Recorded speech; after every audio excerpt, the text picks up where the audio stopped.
Alrighty, team. Week 10. Not every NIL opportunity is an opportunity. Some are traps, and most athletes can't tell the difference until they've already signed, and then it might be too late.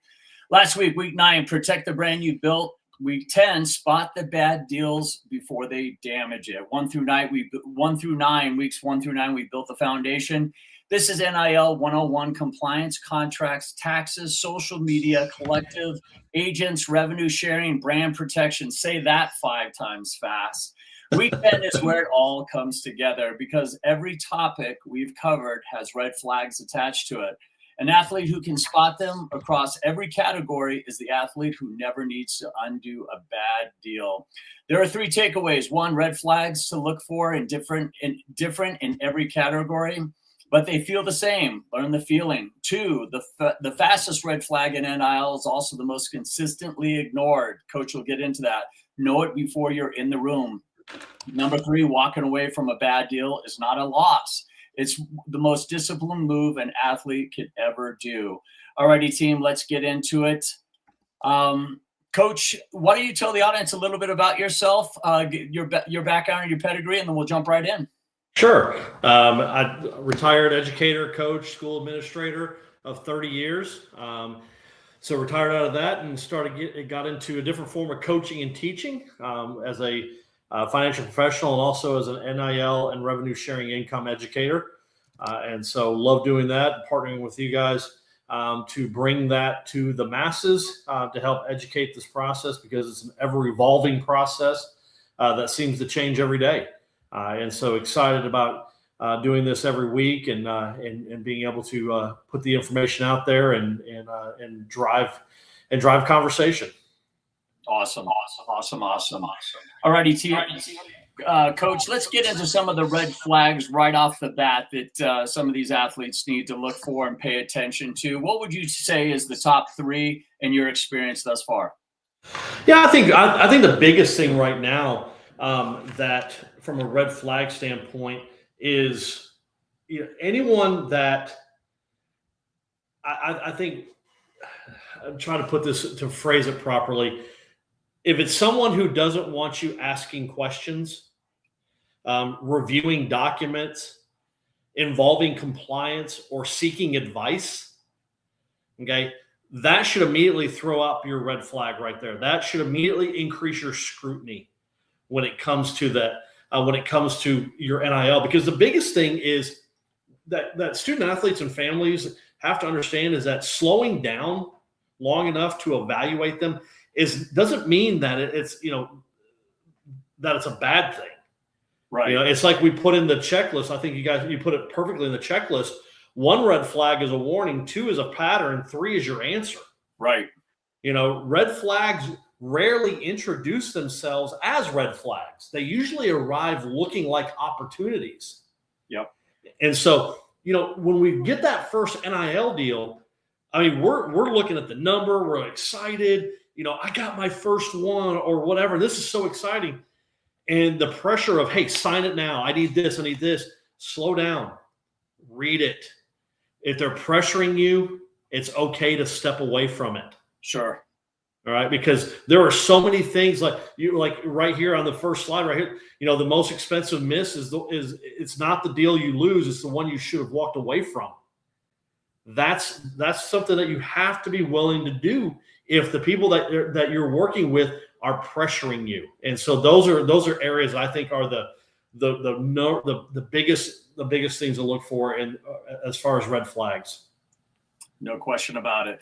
All right, so you kind of touched on it, what it looks like. It's a great deal at the right time, but what it actually is a pressure replacing due diligence. What are your thoughts on that? Yeah, I think the biggest thing when you're talking about due diligence is just simply doing your homework. Ask the questions. We're going to talk about it here in a second. Spot it, ask it, verify it, protect it, and if you have to, walk away from it. Do your homework on who you're doing business with. Those things matter because, again, your reputation is at stake here. And I know Aaron's going to touch on it in here in a second, but that's something that you cannot when you do damage to your reputation, it's hard to get that back. Once that toothpaste is out of that bottle, You can't put that back in. Do your homework. 100%, 100%. An advisor with impressive credentials, Aaron, clout without character. How do you spot an imposter? Thank you. Good luck, kids. Just kidding. I think you have to do your due diligence. How do you spot an imposter? You ask for referrals. You ask for people that they've worked with. You check out who they are, online. You make sure that they're verified in some way, shape, or form. There's different resources out there for you to do that, but you have to take it upon yourself to do some homework before you just believe people at face value. Sure. So that would be my biggest advice is, when somebody comes, again, you don't have to say yes. Take their information, take what they're saying, and then go do your homework of verifying who this person says that they are. LinkedIn, there's a variety of ways for you to start vetting this person before you just get into bed with them. Awesome. Thank you, Coach. When a brand comes to an athlete and says, hey, look, this is a standard contract, the terms always favor the brand and not necessarily the athlete. What advice would you give to an athlete to avoid being caught in a trap? Yeah, I think the biggest thing is always, you want to look at the contract itself, brand. What are the terms, payment terms? What is what are your usage rights, exclusivity provisions, those types of things. Also, you want to make sure you review that there isn't compliance issues. Yeah. Okay. And so those are the things that you have to look through first when you're looking through these deals. Don't go to that dollar figure. Okay. That dollar figure's there, and it's always on the front and on the top of the page for a reason. It's to distract you. Go through your terms. Make sure you understand what the deal is. 100%. A collective with big promises, vague deliverables, protecting them. What advice do you give the athlete? Yeah, I think, it's when we're talking about the big price tag, we're talking about all these things that gets thrown out to you. It's a psychological problem. Sure. Okay. Because the athlete usually isn't evaluating the deal from a neutral position. They're excited. Someone wants them. Someone is offering money. They feel like they finally made it. Okay.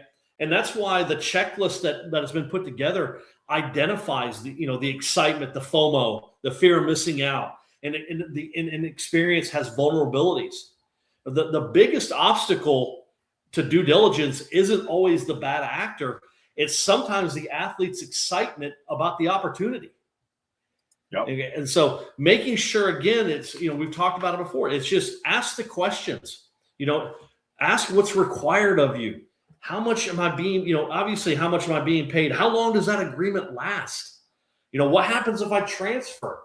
Who owns my content? Sure. It's just those questions, and it's okay to ask. It's always okay to ask. Yep. 100%. Well, wait, that's not all. Act now, and I'll throw in, let's talk about red flags dressed as urgency. Mm-hmm. Yeah, absolutely. I mean, that's a big thing is you want to make sure that, verify.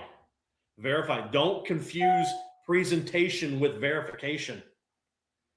You want to make sure, like you said just now, act now, because we got a great deal for you.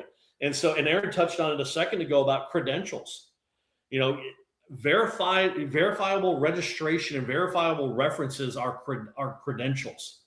Because if you're dealing with bad actors, I can promise you that great sweet deal that you're getting is not a great sweet deal for you. Yep. The ones who are acting, the verifiable, credentialed representatives, the people who are doing the work for, that are offering you,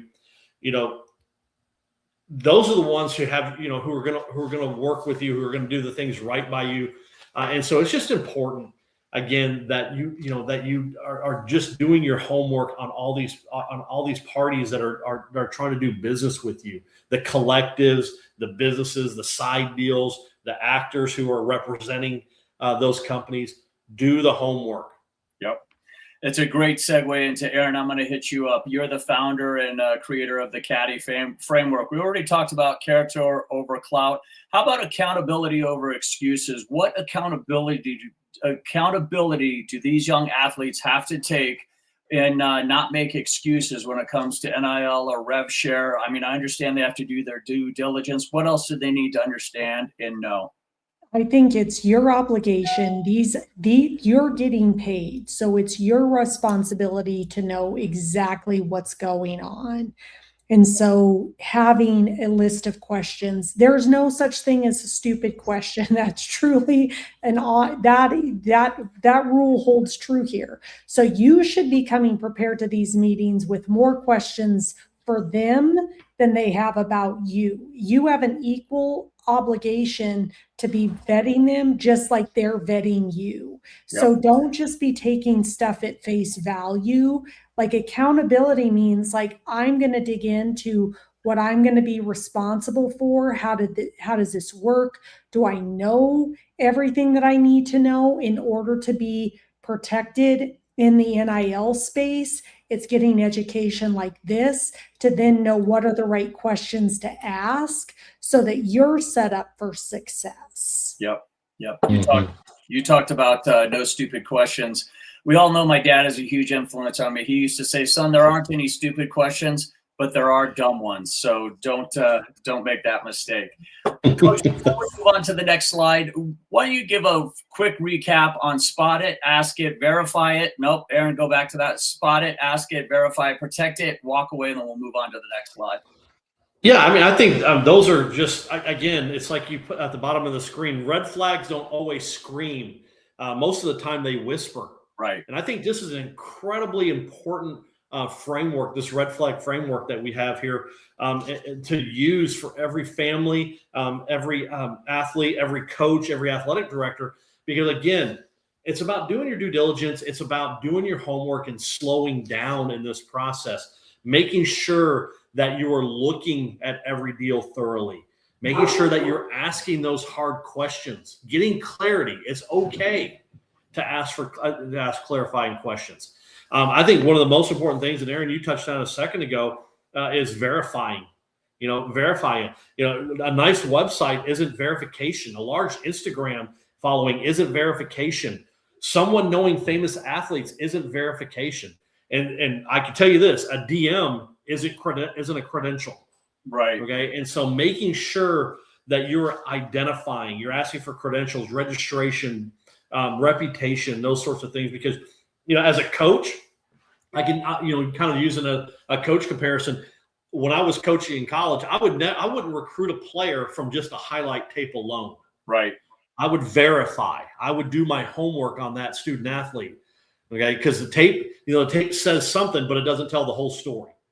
All right. So do the same thing with people who want access to your NIL.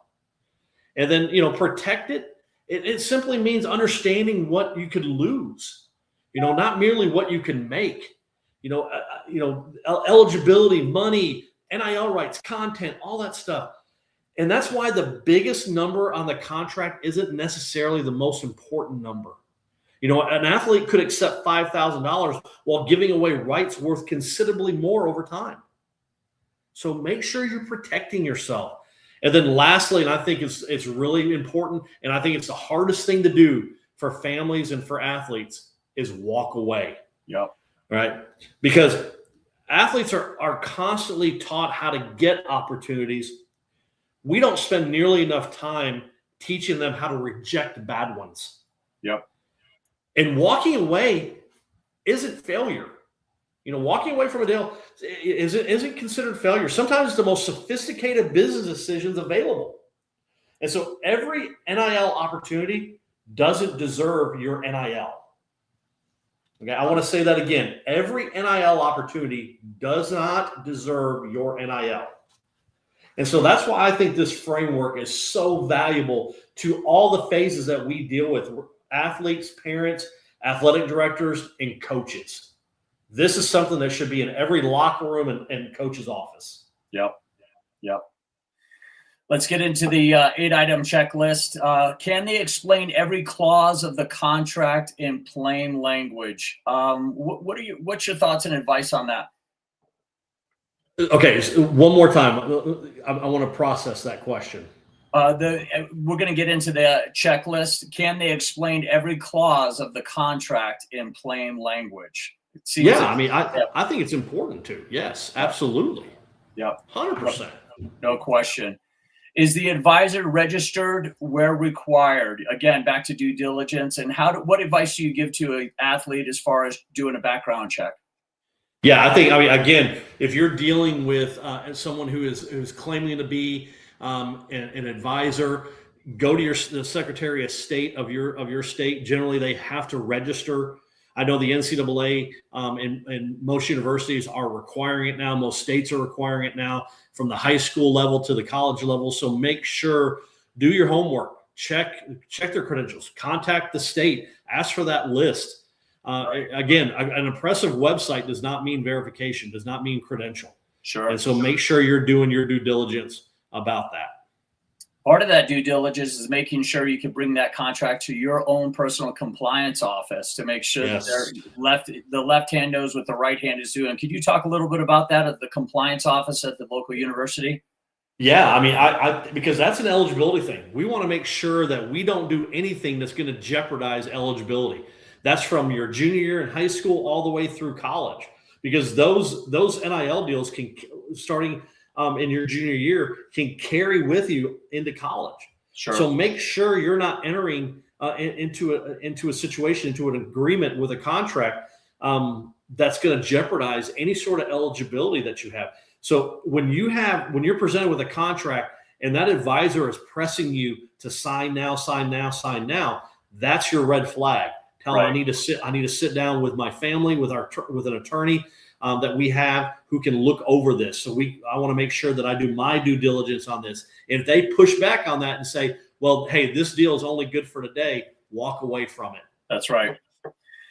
Independent legal review. One of the things Aaron and I talk about is we cannot give legal advice, and chat or AI is not a legal review. What suggestions do you have for athletes and families as far as legal review? Yeah, every family knows how to get in contact with an attorney. Somebody who is an attorney. Somebody who knows somebody who's an attorney. Do your due diligence and get associated with an attorney, especially if you're going to be participating in NIL and revenue sharing. Have somebody part of your team. It's like having a tax consultant. Build a team, making sure that you're taking care of those those areas when it comes to legal counsel, because you can get yourself into a world of hurt. You can lose a lot of your who you are from a reputation standpoint, from a rights standpoint, if you don't ask the proper questions, because they could own you for an extended period of time and you didn't even know about it because you didn't read your terms of your contract. Have the legal professionals do that. 100%. Usage. What are the usage rights that an athlete should agree to? Yeah, I mean, I think that's unlimited usage rights. That's a huge issue, because athletes think I'm getting $2,500 for 3 Instagram posts, for example. But the agreement may also give the company broad rights to use the content. Now, the real transaction isn't necessarily $2,500 for the 3 posts. It might effectively be $2,500 plus extensive commercial use of my NIL. Right. That's a completely different economic proposition. Okay, so make sure you understand usage rights. It's got to be cut and dry. You're only using it for 90 days, and then boom, done. Yep. If you continue to use it past 90 days, I'm being compensated for that. Right. Right. So make sure you understand. Show me the money. How do I know exactly when and how I get paid? Exactly. Know exactly when. And also know how do I get out? Don't wait until the relationship goes bad to discover there isn't a clean exit. Yep. Aaron, does the deal align with my character, not just my income goals? It's very easy to get seduced by dollar signs. What is your recommendation and suggestions and advice? First and foremost, stay centered on yourself, who you are, and what you want to represent in this world, not the money. Again, there's a lot of things that you need to comb through to make sure that that deal aligns with you. So numbers, dollar amounts may sound incredible, but there could be a lot of things that do not represent you, don't reflect you, and don't agree to your terms. And Right. so it's really important that you make sure that what you want, there's always going to be a compromise. You're in contract negotiations. You're not going to get everything that you want, but you need to make sure that you know what you want and you're asking for and you're getting that. Yep. Coach, walking away from a bad deal is not a loss. Sometimes it's the most disciplined move an athlete can make. What are some of your top 3 or top 5 suggestions to an athlete or a family that has to walk away from something that looks quite lucrative? Yeah, I mean, I think it's just basically, when you're talking about walking away, it's just knowing that it's the right decision to make. Okay? Right. Because again, you're talking about your reputation. If you're in a position where you're walking away from a deal, it's because there is something that was amiss about the deal, and you don't want to do anything that's going to jeopardize your eligibility. You don't want to do anything that's going to jeopardize your reputation, owning your rights. Because that's your name is what you've got. Your name, image, and likeness is yours. Mm-hmm. And you don't want to surrender that to somebody, without knowing all, where all the I's are dotted and T's are crossed. Yeah. And so making sure that there's a clear understanding of what the terms of all the agreements are. Okay. Because if it's vague, if it's kind of muddied, that again is a red flag that and it's okay to walk away from that, because again, like I said earlier, not every NIL opportunity deserves your NIL. Yep. And so just knowing that, always have that in the back of your head.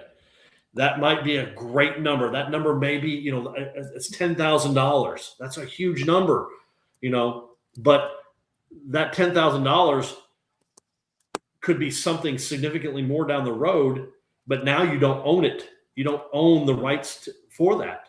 Right. And so just making sure that you're taking care of yourself and looking out for you. Yep. That NIL opportunity that you walk away from isn't going to be the last NIL opportunity that you get. And so don't go into it in fear. Yep. That's a great segue into, from an advisor's role where you sit, Coach, does walking away actually hurt an athlete's market, or do brands see standards as being somebody who's difficult to work with? No, I don't think it hurts their brand whatsoever. I think what it does, I think it sends out a clear message to advisors and to people out there. Hey, they have their ducks in a row. This is somebody who we're not going to be able to take advantage of.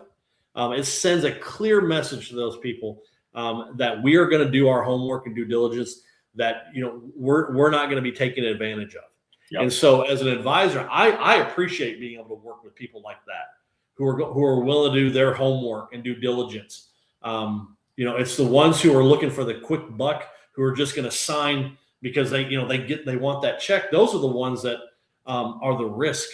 And for me as an advisor, I don't want to deal with them, because there's going to be so many legal issues that arise out of something like that.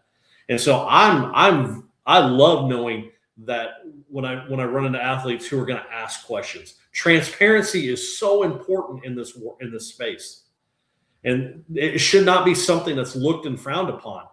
You want the ultimate transparency. Right. Coach, you pretty much already answered this. It just sounds a little car salesman-ish. An advisor is putting significant pressure on me to sign with them before the end of the week. They say another athlete is interested in the deal and they can only take one of us. How should this athlete handle it? Walk away. Walk away, because I can promise you this: there's not another athlete you're vying for. That's a technique, an old recruiting technique. Yeah. Hey, if I'm only taking 2 quarterbacks, and the first one who commits to me is the one that I'm taking. There's not a second quarterback. Yep. Okay. How do I know if the brands offer their compensation is fair? I don't know what the market rate looks like. Again, that's all about just doing your homework. Got it. And asking questions, finding the people involved. That you can, Google is a powerful thing. You can find out information by just simply Googling it. Yep. Talking to professionals in that field. You can find out real quick what the market value is for that deal really quickly. Yep. 100%. All righty, team. As we close out, I'm going to paraphrase what Coach said. 1 red flag is a warning. 2 is a pattern. 3 is your answer. Count them before you sign. Aaron touched on it earlier. Walk away when you need to walk away. That's not a weakness. That is character. NIL red flags checklist. It's in the chat right now. Download it. Coach, where could our audience get a hold of you to reach out and bounce some questions off of you? Yeah, I mean, pretty easy. You can find me on LinkedIn, John Bronkhorst. You can find me on Twitter at Coach Bronk. Email john.bronkhorst at cwsplanning.com. Again, I recommend and always tell families out there, coaches, athletic directors, athletes, do not hesitate to reach out to me and ask questions. That's what I'm here for. I look forward to those things. Would love to sit down and just openly have a discussion about your situation. So don't be fearful of asking. Awesome. Thanks, Coach. Thanks, Aaron. Team, not every NIL opportunity is an opportunity. Some of them are traps. Today, learn how to spot them all. You can either reach out to Aaron or myself at Blueprint to Blue Chip. We also have John as a partner here at Blueprint to Blue Chip, or reach out to him on the information that he has given you. Team, this is week 10. Next week, we're going to be in week 11. We look forward to seeing you 1 week from today. Set it, lock it into your calendars, and we'll see you then. Coach, thank you very much. Aaron, thank you always. Thanks, Thomas. Guys. Thanks, Aaron.